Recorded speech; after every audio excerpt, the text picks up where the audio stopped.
Usiruhusu macho yako yatumike kwa ajili ya kuangalia alafu pende kitu. Hautakipenda, kitakuwa kibovu machoni pako. Na moyo wako utashindwa kukistahimili hicho kitu, maana yatakuwa ni macho yako yamechagua, sio moyo au roho.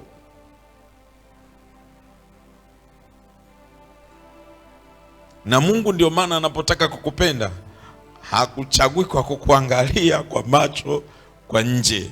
Huangalia ndani kwanza, kwa sababu ndani hakutazamiki kwa macho ya kawaida, huvutana na nguvu ya Roho. Haleluya! Kule ndo kunaweza kupata muunganiko ambao unakuwa wa ukweli na kupata thawabu yenye kibali kwa Mungu na kwa wanadamu. Lakini kwa kuangalia hivi,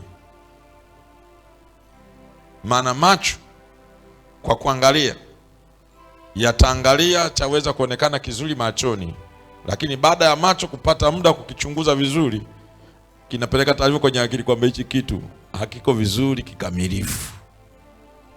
Hapo ndipo naanza kusikia moyoni kwamba ilikuwaje,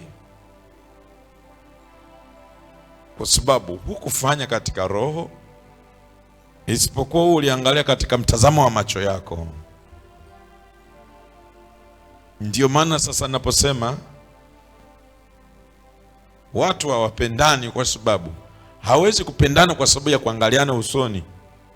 Upendo uko ndani ya moyo, na moyo ndio umebeba roho, na ndio inaweza kukuonyesha namna kupata rafiki mzuri na mtu mzuri na mtu mwema mwenye uhalisia wa upendo, ambao ndio unaweza kuunganisha milango ya upendo hii na ya Mungu.